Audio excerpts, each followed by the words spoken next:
اسی کے ساتھ ساتھ دوسری اہم بات وہ یہ ہے کہ اللہ تبارک و تعالیٰ نے ہمیں دین کے ساتھ وابستگی بھی عطا فرمائی اور ایک ایسی شخصیت کے ساتھ رہ کر دین کا کام کرنے کی توفیق بخشی ہے جسے دنیا متکلم اسلام مولانا محمد الیاس گھمن صاحب دامت برکاتہم کے نام سے یاد کرتی ہے۔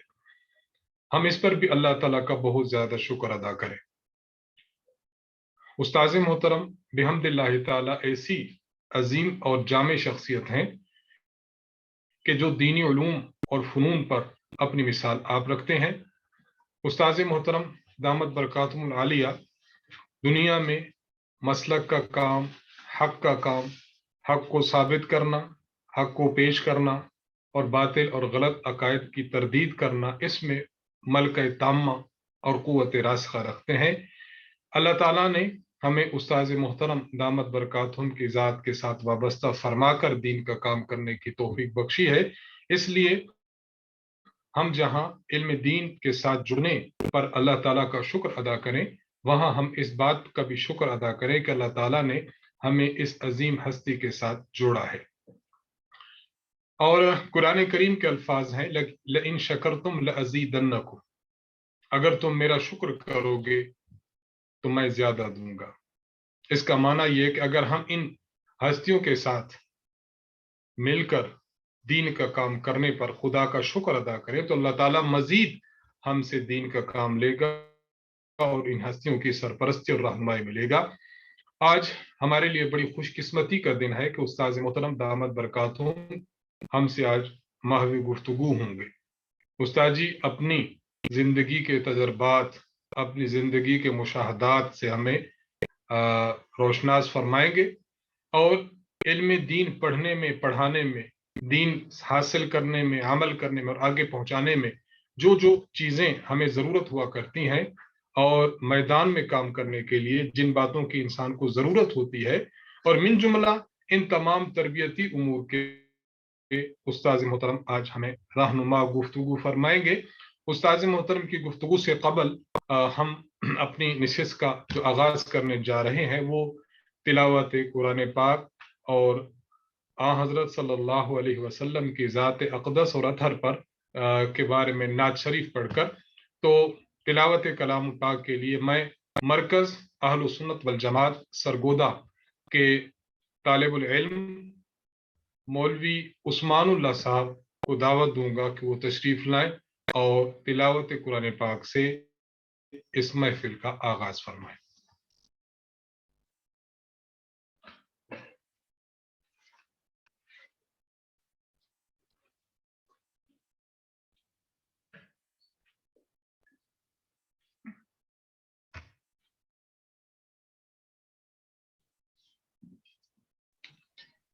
أعوذ بالله من الشيطان الرجيم، بسم الله الرحمن الرحيم۔ لو أنزلنا هذا القرآن خاشعا متصدعا من خشية الله وتلك الأمثال نضربها للناس لعلهم يتفكرون۔ هو الله الذي لا إله إلا هو عالم الغيب والشهادة هو الرحمن الرحيم۔ هو الله الذي لا إله إلا هو الملك القدوس السلام المؤمن المهيمن العزيز الجبار المتكبر، سبحان الله عما يشركون۔ هو الله الخالق البارئ المصور له الأسماء الحسنى يسبح له ما في السماوات والأرض وهو العزيز الحكيم. صدق الله العظيم.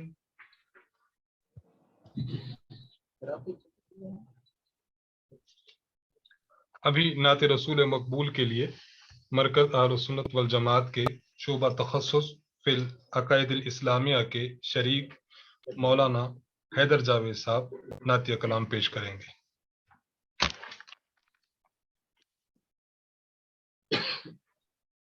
عظمتیں بھی کمال آپ کی،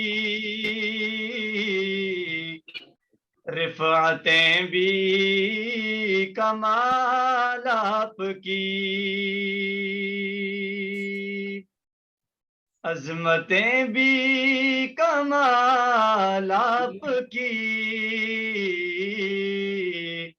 رفعتیں بھی کمال آپ کی، عظمتیں بھی کمال آپ کی، رفعتیں بھی کمال آپ کی، پھر کے دیکھا نہیں مل سکی میرے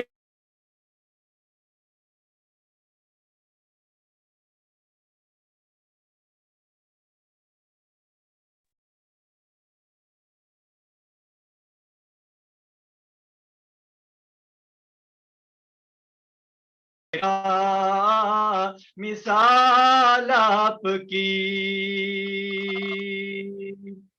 زلف واللیل رخ والضحا،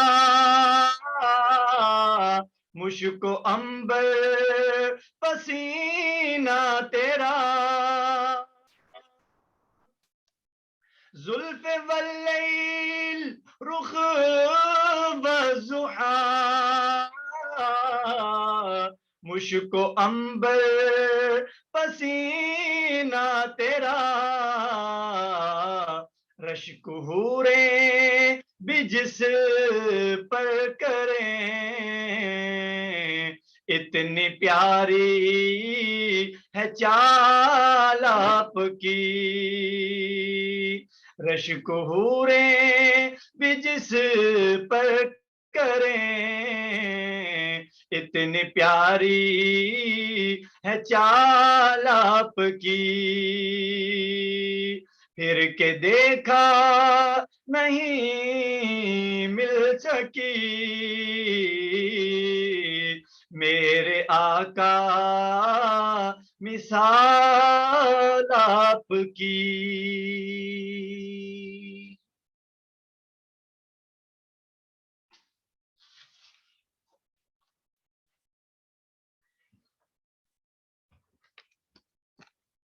تمام شرکاء اس بات کا خیال کریں کہ اپنے مائک میوٹ کر دیں۔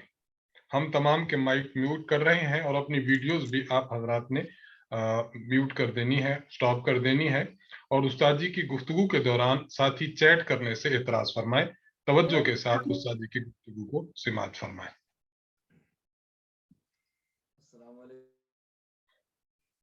استاد جی آپ اپنا مائک کھول لیجیے۔ استاد جی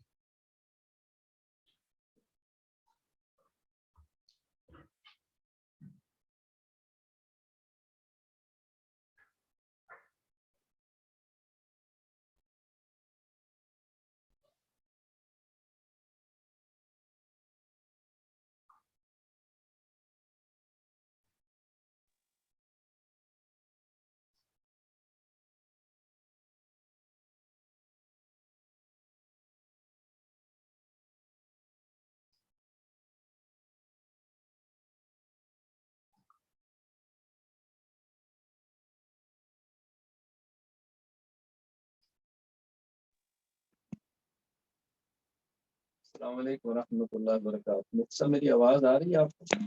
وعلیکم السلام ورحمۃ اللہ وبرکاتہ۔ جی استاد جی آواز آپ کی آ رہی ہے۔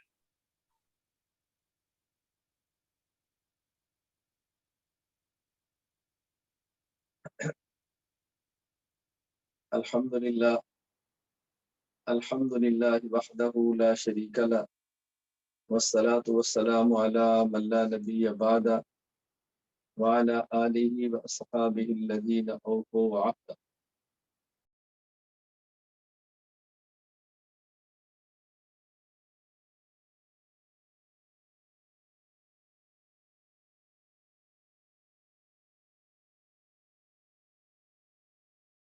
استاد جی آپ کا مائک بند ہو چکا ہے.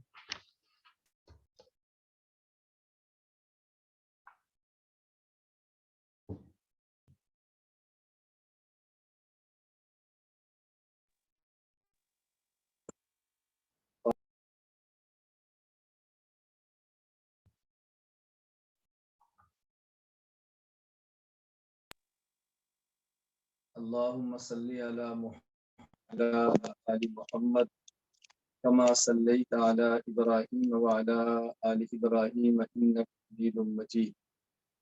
اللهم بارك على محمد وعلى آل محمد كما باركت على إبراهيم وعلى آل إبراهيم إنك حميد مجيد.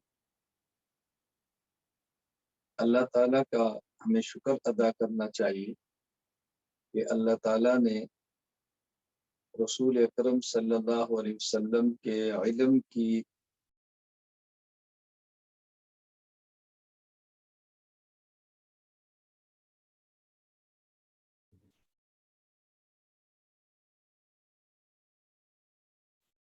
استاد جی آواز پھر بند ہو چکی ہے.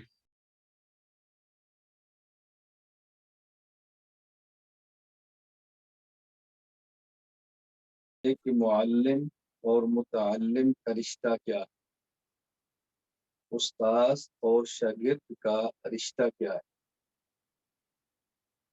استاذ اور شاگرد کا رشتہ سمجھنے سے پہلے یہ سمجھیں کہ نبی اور امتی کے تعلقات میں ایک اہم تعلق باپ اور بیٹے کا ہے، باپ اور اولاد کا ہے.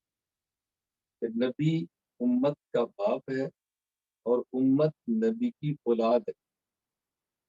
یہ والد اور اولاد ہونے کا مطلب کیا ہے؟ ایک رشتہ ہے باپ اور اولاد کا جسمانی، اس طرح ایک مرد اور عورت کا نکاح ہوتا ہے، ان کے باہمی ملاپ سے اولاد پیدا ہوتی ہے. ایک جسمانی تعلق ہوتا ہے، خون کا تعلق ہے، اور ایک تعلق ہے باپ اور اولاد کا روحانی، ایمانی، معنوی. تو میں اس کو سمجھانے کے لیے دو لفظ استعمال کروں گا کہ باپ اور اولاد کا ایک رشتہ ہے روحانی اور ایک رشتہ ہے جسمانی. پیغمبر پوری امت کا والد ہوتا ہے روحانی اعتبار سے. امت کا ہر فرد جو پیغمبر کا کلمہ پڑھتا ہے وہ پیغمبر کا روحانی بیٹا اور عورت پیغمبر کی روحانی بیٹی بنتی. اس کی بنیاد سمجھیں کہ نبی امت کا باپ اور امت نبی کی اولاد کیسے ہے. پیغمبر کلمہ لے کر آئے اور امت نے کلمہ قبول کیا. پیغمبر ایمان دیتے ہیں، امت ایمان لیتی. تو جس شخص کا کلمہ پڑھا جائے اس کا ایمان اصل ہوتا ہے، اور جو کلمہ پڑھے اس کا ایمان فرع ہوتا ہے. اصل اور فرع، فرع کا معنی نسل. تو گویا پیغمبر کا ایمان اصل ہے، امت کا ایمان نسل، جو کہ امت کا ایمان پیغمبر کے ایمان کی وجہ سے ہے. جس طرح اولاد والدین کی وجہ سے ہوتی ہے، اگر والدین کا وجود نہ ہو تو اولاد کو وجود کیسے ملے گا؟ اسی طرح پیغمبر کا ایمان ہے تو امت کو ایمان ملتا ہے. تو نبی کا ایمان اصل ہے، امت کا ایمان نسل. اصل کو باپ کہتے ہیں اور نسل کو اولاد کہتے ہیں. تو گویا پیغمبر کا ایمان یہ باپ ہے اور امت کا ایمان یہ اولاد ہے. تو نبی اس ایمان والا جو کہ باپ، امت اس ایمان والی جو کہ اولاد ہے. اس رشتے سے پیغمبر باپ ہوتا ہے اور امت کلمہ گو پیغمبر کی اولاد ہوتی ہے. جب نبی باپ ہے تو نبی کی بیوی امت کی ماں ہے. قرآن کریم میں اللہ تعالیٰ فرماتے ہیں النبی اولیٰ بالمؤمنین من انفسہم وازواجہ امہاتہم، کہ پیغمبر کی بیویاں امت کی مائیں. اس کی وجہ پیغمبر امت کا باپ ہے.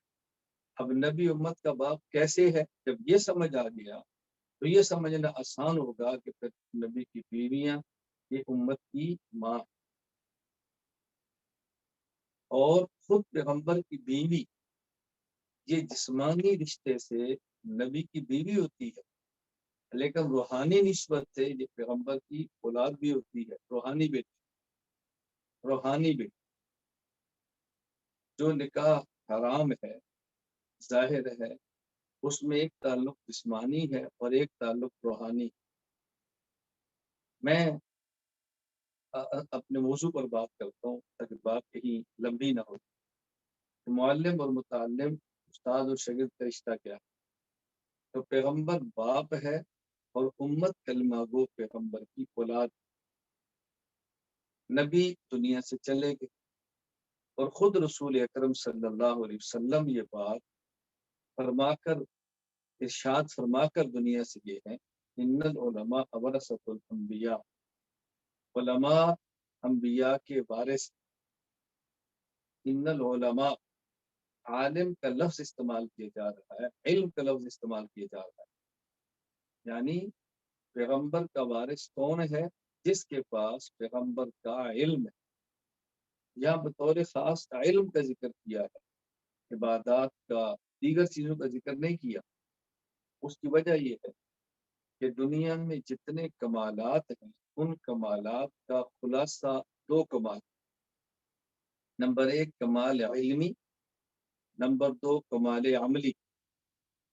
پیغمبر کا جو کمال ہے وہ اصل کمال علمی.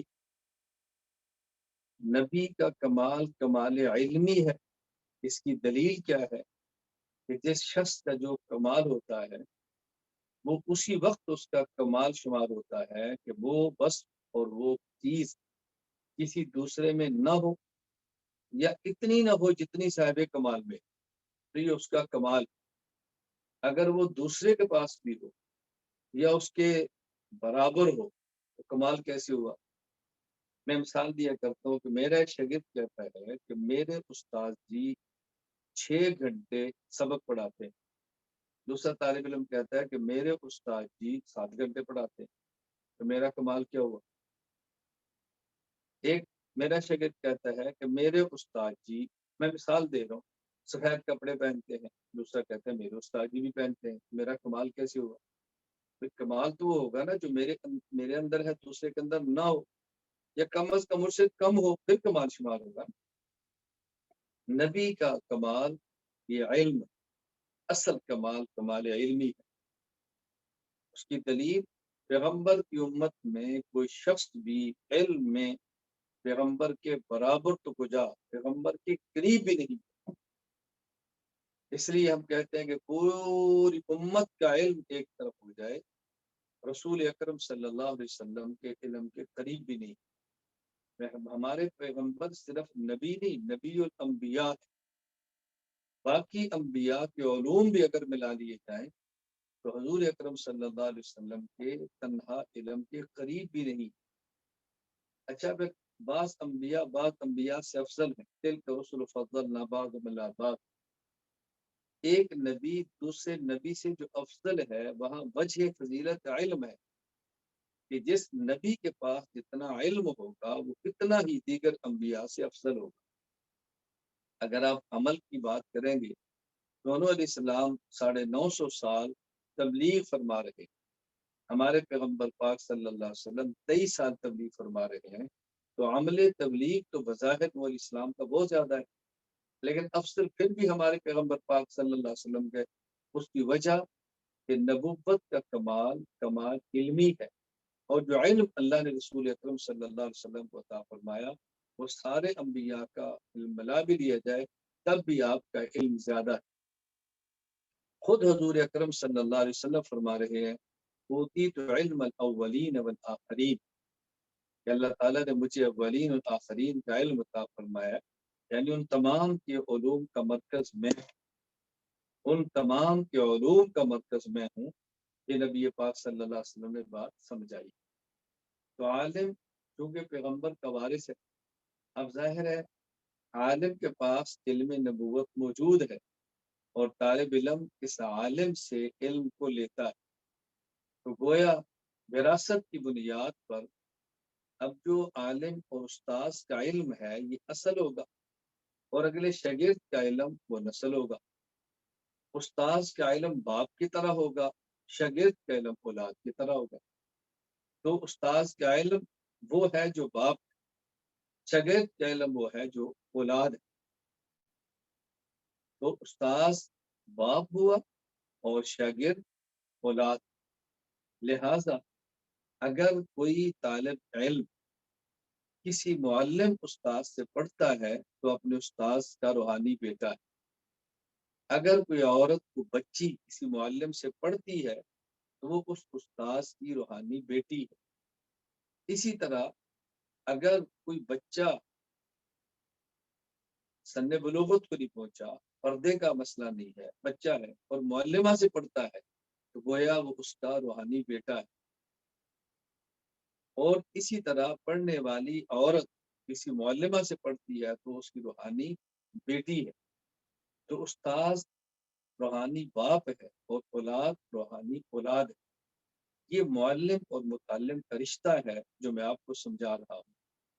یہ معلم استاد باپ کی طرح ہے، متعلم شاگرد اولاد کی طرح ہے۔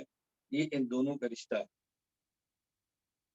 ظاہر ہے جب معلم استاذ ہے تو متعلم شاگرد ہے، تو دوسرا پھر مسئلہ، دوسری بات جو میں نے سمجھانی ہے، اس رشتے کے تقاضے کیا ہیں؟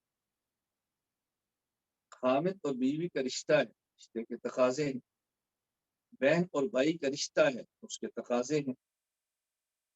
بھائی اور بھائی کا رشتہ ہے، اس کے تقاضے ہیں۔ تو باپ اور اولاد کا رشتہ ہے، اس رشتے کے تقاضے ہیں۔ استاذ والد کی طرح ہے، اولاد شاگرد کی طرح۔ تو ان دونوں کے تقاضے اس رشتے کے کیا ہیں؟ دوسری بات، اس رشتے کے تقاضے۔ اب رشتے کے تقاضے یہ ہیں کہ استاد شاگرد کے حقوق ادا کرے اور شاگرد استاذ کے حقوق ادا کرے۔